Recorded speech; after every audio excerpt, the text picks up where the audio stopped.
Vous savez, il y a des études qui ont été faites récemment et qui ont conclu que notre dépendance moderne aux photos et aux caméras vidéo a considérablement affaibli notre capacité à chérir les souvenirs.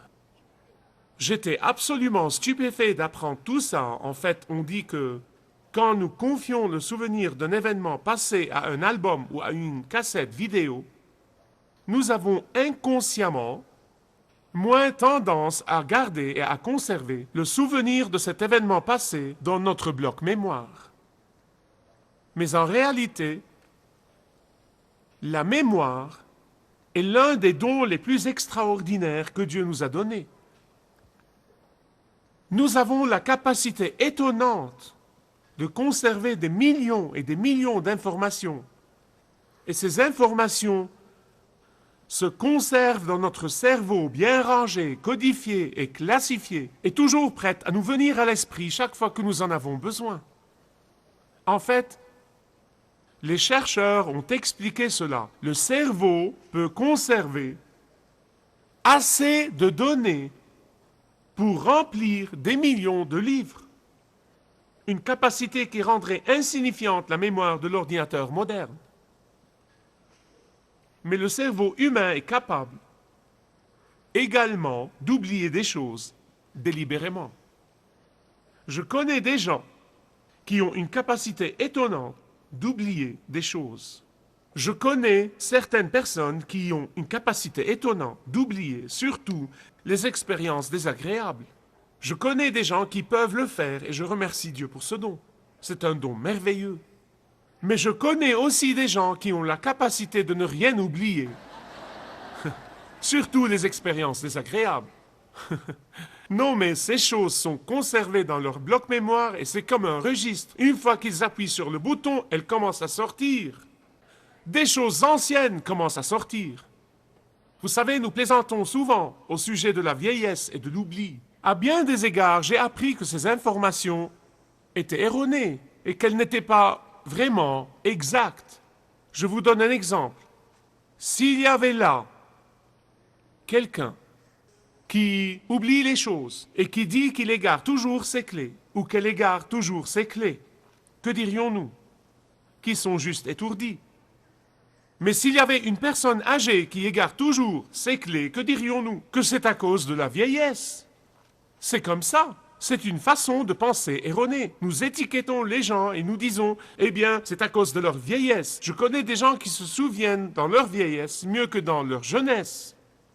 Je veux que vous écoutiez la vérité au sujet de la mémoire.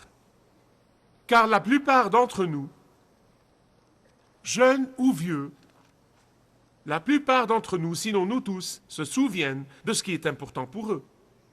Nous nous souvenons toujours de ce qui est important pour nous. Écoutez, vous pouvez oublier d'aller à la réunion de prière à l'église, mais vous n'oublierez jamais une réunion d'affaires qui vous profitera financièrement. Par contre, vous vous y préparez des jours en avance, et vous y allez probablement 1 heure en avance. Vous voyez, nous nous souvenons de ce qui est important pour nous. C'est comme le petit garçon qui demande à son grand-père. Il dit, « Pépé, te souviens-tu de ton premier baiser ?» Son grand-père réfléchit un instant et lui dit, « Fils, je ne me souviens même pas de mon dernier baiser. » Vous voyez, nous nous souvenons de ce qui est important pour nous. Et voilà pourquoi vous allez trouver que l'un des mots qui se répètent le plus souvent dans la Bible, dans l'Ancien comme dans le Nouveau Testament, est « souvenez-vous, souvenez-vous, souvenez-vous ». Souvent, le mot « souvenez-vous » qui se trouve dans la Bible est associé à un Dieu au cœur brisé qui dit « souvenez-vous ». Pourquoi le cœur de Dieu est-il brisé quand il dit « souvenez-vous » ? Son cœur est brisé à cause de ceux qui l'oublient facilement. Son cœur est brisé à cause de ceux qui oublient facilement ses faveurs passées. Son cœur est brisé à cause de ceux qui oublient facilement sa miséricorde passée, à cause de ceux qui oublient facilement son pardon passé. à cause de ceux qui oublient facilement ses bénédictions, ceux qui oublient facilement sa miséricorde, ceux qui oublient facilement la délivrance passée de Dieu, ceux qui oublient facilement les interventions surnaturelles passées de Dieu, ceux qui oublient facilement la réponse de Dieu à leurs prières désespérées. Voilà pourquoi vous lisez dans la Bible, dans l'Ancien comme dans le Nouveau Testament, que la déception la plus profonde de Dieu était souvent à cause de ceux qui oubliaient Dieu et les bénédictions de Dieu. Il y a un incident dans le Nouveau Testament, dans Luc chapitre 17, tandis que Jésus faisait route vers Jérusalem, 10 lépreux, dont 9 juifs et un samaritain, ont crié en lui disant « Aie pitié de nous, aie pitié de nous !» Il a entendu leurs cris et il les a guéris à l'instant. Puis ils sont tous partis, mais l'un d'eux, le Samaritain, et non pas les Juifs, seulement le Samaritain est revenu. Et il a rendu gloire à Dieu, il a rendu grâce au Seigneur Jésus. Et regardez ce qui s'est passé dans Luc 17. Regardez les profondeurs du cœur brisé de Jésus. Vous pouvez sentir littéralement sa profonde déception quand il dit « Les 10 n'ont-ils pas été guéris? Ne s'est-il trouvé que cet étranger pour revenir remercier Dieu et lui donner gloire ?» Vous voyez, nous pensons souvent au grand péché. Nous ne nous rendons pas compte que l'ingratitude est un péché qui brise le cœur de Dieu. Dans l'Ancien Testament, les Israélites sont entrés dans la terre promise. Mais avant d'arriver à la terre promise, là dans le désert, quand ils venaient juste de sortir de l'esclavage d'Égypte, là dans le désert, Dieu leur a parlé. Et Dieu leur a dit, il a dit, écoutez, quand vous serez dans la terre promise, vous allez prospérer, parce que je vais vous faire prospérer. Mais quand vous serez dans la terre promise, n'oubliez pas celui qui vous a fait prospérer. N'oubliez pas la source de votre prospérité. Il les avait prévenus avant d'arriver.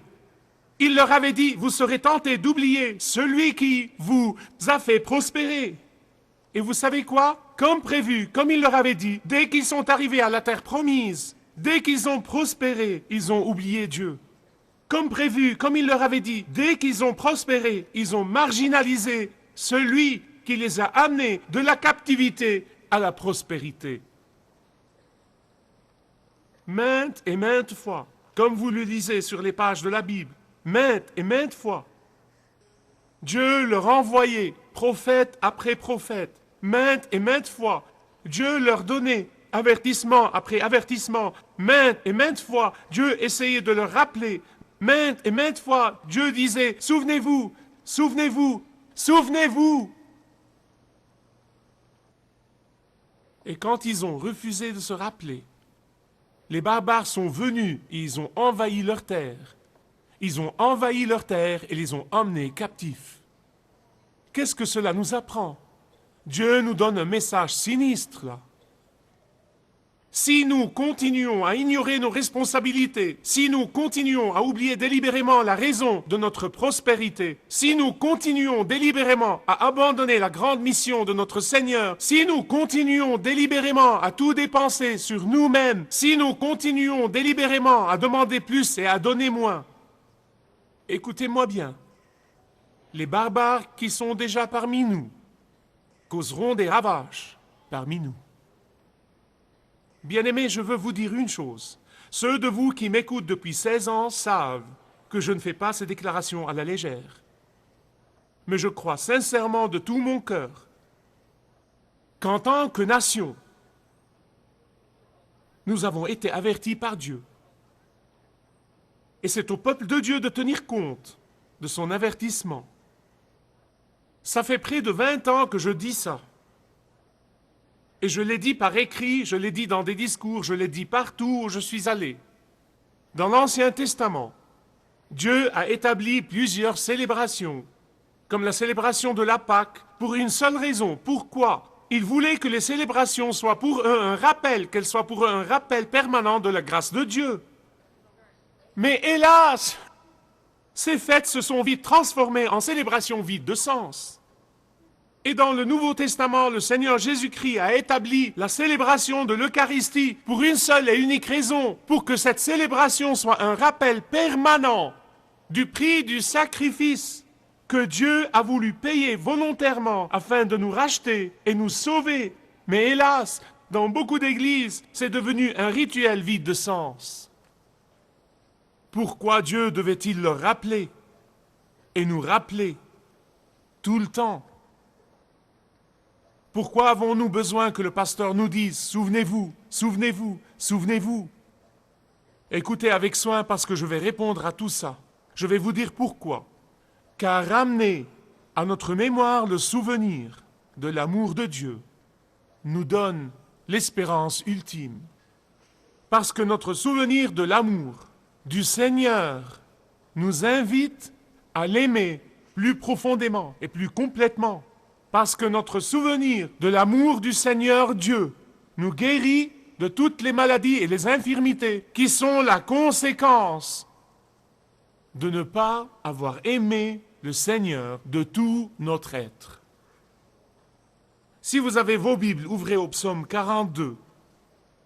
Là, dans ce psaume, vous allez trouver le meilleur exemple qui montre qu'oublier la grâce et la miséricorde de Dieu amène le découragement et amène l'abattement et même la maladie et le désordre. Le meilleur exemple que nous pouvons trouver est dans le psaume 42. Ce psaume nous apprend qu'aimer Dieu de notre mémoire peut nous remplir d'espérance. Le psaume 42 est l'un des meilleurs exemples dans la Bible qui nous apprend qu'aimer Dieu de notre mémoire nous incite à avancer dans la foi. Je veux que vous en regardiez 3 versets, versets 4, 5 et 6. Psaume 42, 4 à 6. Le verset 4, il dit « Je me souviens de ces choses ». Soulignez dans vos Bibles « Je me souviens ». Soulignez ces mots. Je me souviens avec effusion de cœur. De quoi se souvient-il? Quand je marchais entouré de la foule et que je m'avançais à sa tête vers la maison de Dieu, parmi les cris de joie et des actions de grâce d'une multitude célébrant son nom. Regardez le verset 5, parce que dans le verset 5, il se parle à lui-même. Avez-vous jamais fait ça? Écoutez, nous savons que tout le monde se parle à lui-même. Ce que vous pensez intérieurement, c'est ce qui compte, n'est-ce pas? Il se parle à lui-même, il fait littéralement ce qu'ils font dans les films. Il se regarde dans le miroir pour essayer de répéter ce qu'ils diront. Il regarde à l'intérieur de son être, à l'intérieur de son âme, et il dit « Pourquoi t'as battu mon âme et gémis-tu au-dedans de moi? À quoi bon me désoler et à quoi bon me plaindre de mon sort? Espère en Dieu, car je le louerai encore. Il est mon salut et mon Dieu. » Regardez le verset 6. « Ô mon Dieu, mon âme est abattue au-dedans de moi. Que va-t-il faire? C'est pourquoi je me souviens. » Soulignez, je me souviens, là aussi. De quoi se souvient-il? De qui se souvient-il? Il dit, je me souviens de toi, depuis le pays du Jourdain, des cimes de l'Hermon et du mont Mitséar. Que dit le psalmiste là? Écoutez-moi bien sur ce point. Il dit que seul le souvenir de la fidélité passée de Dieu peut vous prendre en avant vers l'espérance. Il dit que seul le souvenir de l'intervention passée de Dieu dans votre vie peut vous pousser en avant vers un amour et une passion renouvelée pour Jésus-Christ. Il dit en fait que seul le souvenir de la bénédiction passée de Dieu peut vous pousser en avant vers une passion renouvelée pour le Seigneur Jésus-Christ. Je veux vous dire 2 choses avant de me laisser emporter. 2 choses au sujet de ces 3 versets du psaume. Notez-les. En premier, il dit que quand vous êtes déprimé et abattu, c'est que vous avez oublié. Deuxièmement, il dit que quand il y a délivrance et dominance, c'est que vous vous êtes souvenu. C'est simple. Vous ne pouvez pas l'oublier. Voyons si nous pouvons le mémoriser. En bas, vous oubliez. En haut, vous vous souvenez. Qu'en pensez-vous? Quand vous êtes déprimé et abattu, Le psalmiste dit que c'est que vous avez oublié. Que vous avez oublié. Maintenant que votre oubli soit délibéré ou non, que votre oubli soit intentionnel ou non, que votre oubli soit vraiment voulu ou non, quand vous prenez la résolution de revenir sur vos pas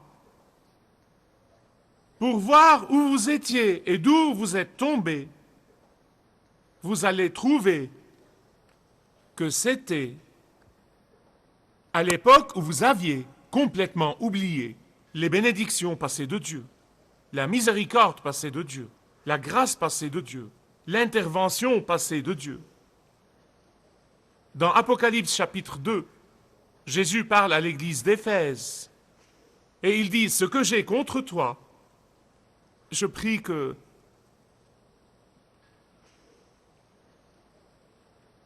ceci ne soit jamais dit de notre Église. » Dans Apocalypse chapitre 2, verset 4, il dit « Ce que j'ai contre toi, c'est que tu as oublié ton premier amour. » Voilà de nouveau cet oubli. Est-ce important pour Jésus que vous l'aimiez ou non? Vous feriez mieux de le croire. Ce que j'ai contre toi, tu as oublié ton premier amour. C'est dans le verset 4, dans le verset 5, il nous donne une cure. Il dit, souviens-toi de l'endroit d'où tu es tombé. Que dit Jésus là? Voilà ce qu'il dit. Il dit de grâce, revenez sur vos pas. Que votre mémoire revienne en arrière. Revenez au point où votre problème a commencé. Soyez honnête avec vous-même. Ne dissimulez pas la vraie raison de votre condition. Examinez votre bloc mémoire. Vérifiez votre bloc mémoire. Écoutez-moi bien sur ce point. C'est extrêmement important. Le péché a toujours la capacité incroyable de nous tromper. Les meilleurs d'entre nous, les meilleurs parmi nous, les personnes les plus spirituelles parmi nous, le péché a la capacité de nous tromper, vous savez quoi? Et nous sommes souvent obligeants. Nous sommes plus qu'heureux de nous conformer à cette tromperie. Nous aimons penser que tout va bien dans notre vie spirituelle. Nous allons bien, nous allons très bien. Et quand nous avons des ennuis, nous disons « Je suis une victime innocente. Je suis innocent, je n'ai rien fait. » Eh bien, parfois vous êtes une victime, mais parfois non. C'est entre vous et le Seigneur. Pourquoi je dis ça? Écoutez bien. Je le dis parce que nous sommes tous peu disposés à faire face au fait que nous avons oublié notre premier amour. Je le dis parce que nous sommes tous peu disposés à être confrontés et faire face au fait que nous sommes devenus du monde. Je le dis parce que nous hésitons à admettre ce fait, que c'est plus facile d'aimer la bonne vie que de faire face à notre condition spirituelle et à notre échec spirituel. Bien-aimés, tant que nous ne faisons pas face au fait que nous n'aimons pas le Seigneur Jésus de toute notre pensée, de tout notre cœur, de toute notre âme, tant que nous ne nous forçons pas à nous souvenir d'où nous sommes tombés dans notre marche avec le Seigneur, tant que nous ne nous forçons pas à nous rappeler pourquoi et quand ça a commencé, nous ne pouvons pas reprendre notre amour pour le Seigneur Jésus de tout notre être. La deuxième chose que le psalmiste nous dit là, dans le psaume 42, c'est que le seul espoir pour le renouvellement de notre passion, le seul espoir pour le renouvellement de notre amour pour le Seigneur Jésus est notre mémoire. Je veux vous dire une chose de première importance. La Bible ne nous montre jamais un péché dans votre vie et la mienne sans nous indiquer le moyen de nous faire pardonner. La Bible ne nous montre jamais un problème dans notre vie sans nous indiquer la solution de ce problème. La Bible ne nous déclare jamais coupables d'une chose sans nous indiquer le moyen par lequel cette condamnation peut être exprimée. Pourquoi ? Parce que nos souvenirs du passé sont liés à notre espoir futur. Parce que nos souvenirs du passé sont liés à notre anticipation de l'avenir. Parce que nos souvenirs du passé sont liés à notre vision de l'avenir. Ce n'est que quand vous revenez en arrière, ce n'est que quand vous revenez sur le passé, ce n'est que quand vous vous examinez, ce n'est que quand vous faites ça et que vous commencez à penser à ce que Jésus a fait pour vous, que vous serez capable d'avoir un renouvellement de foi, un renouvellement d'amour pour le Seigneur Jésus-Christ. Voilà pourquoi j'ai laissé ce thème jusqu'à la fin. Nous avons commencé par aimer Jésus de notre esprit, ensuite aimer Jésus de notre imagination, ensuite aimer Jésus de notre cœur, et là nous venons à aimer Jésus de notre mémoire. J'ai laissé ce thème jusqu'à la fin. Parce que c'est le pas le plus important. En fait, laissez-moi vous témoigner que je le fais de façon régulière dans ma vie de prière. Dans ma vie de prière avec le Seigneur, je le fais de façon régulière. Je commence à me souvenir du fait incroyable que si j'étais le seul être humain sur la surface de la terre, Jésus serait mort pour moi. Je commence à penser à l'époque où cette première révélation est entrée dans ma vie et combien j'aimais Jésus et que si je mourais ce soir même, je serais le plus heureux mort qui soit. Tout était fini pour moi. J'étais prêt à mourir, car je savais que le seul fait qu'il soit mort sur la croix pour moi était suffisant. Puis je commence à penser à l'époque où ma vie était menacée tant de fois, et je n'étais pas censé être en vie. Et puis, il m'a délivré. Puis je commence à penser à l'époque où j'étais malade. Il m'a délivré des griffes de la mort. Puis je pense à l'époque où mes bien-aimés étaient suspendus entre la vie et la mort, et j'ai prié le Seigneur, il a entendu ma prière. Puis je pense à l'époque où j'ai prié pour sa miséricorde quand j'étais désespéré, il me l'a donné et je l'ai reçu dans l'abondance. Puis je pense à l'époque où j'étais désespéré et il a soulagé mon désespoir. Puis je pense à l'époque où je ne savais plus où donner de la tête et il m'a ouvert la barrière et m'a dit « Va par ici, mon enfant ». Je pense à l'époque où je me trouvais seul pour des semaines et j'aurais pu être mort sans que personne le sache, mais Jésus le savait et il m'a fortifié. Je pense à l'époque où je suis venu à lui pour intercéder en faveur d'autres et il a intervenu de façon surnaturelle. Puis je continue à penser à l'époque où je vivais au jour le jour sans savoir d'où viendrait mon prochain repas dans un pays étranger et il pourvoyait généreusement à mes besoins et je n'ai plus jamais manqué de repas depuis. Je pense à l'époque où mon avenir semblait si sombre et il a répandu sa lumière sur mon avenir et il m'a dit qu'il m'aimait. Je pense à l'époque où j'étais persécuté par les ennemis de la croix et où j'étais ignoré et même abandonné par ceux qui prétendaient connaître le Seigneur Jésus, mais il ne m'a jamais abandonné, pas une seule fois. Les gens me demandent, comment peux-tu prier pour 1 heure?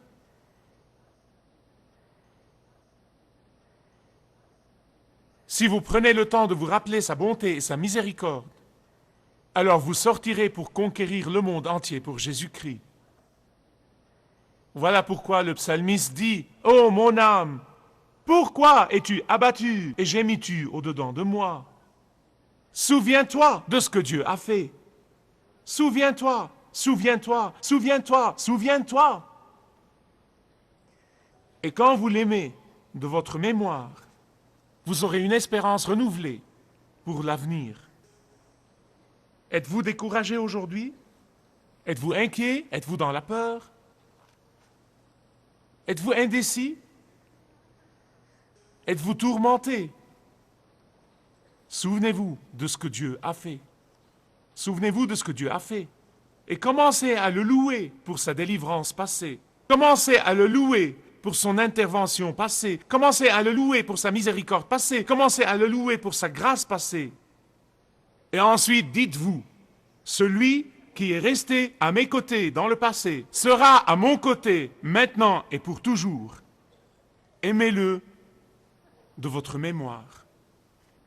Levons-nous pour prier ensemble. Seigneur, nous prions en ce moment que tu viennes parmi nous, que ton Saint-Esprit se meuve à nouveau, touche nos vies, renouvelle notre amour pour toi, donne-nous une nouvelle vigueur pour t'aimer de tout notre être. Ô Dieu, je te prie dans ces derniers jours, je te prie de nous ouvrir les yeux à la responsabilité incroyable que nous devons assumer, que le temps est court et que nous devons prêcher la bonne nouvelle. Père, donne-nous un amour pour les perdus. Père, renouvelle notre amour pour toi pour que nous te servions et que nous t'aimions. Car quand nous t'aimons, nous te servons. Bénis tes serviteurs. Fais qu'ils soient une bénédiction partout où ils vont. Je prie maintenant, dans le nom puissant de Jésus. Amen. Si vous désirez connaître Dieu d'une manière personnelle, demandez le livret « Retrouvez la joie que vous avez toujours désirée » et vous pourrez découvrir l'amour de Dieu pour vous et apprendre comment expérimenter son pardon.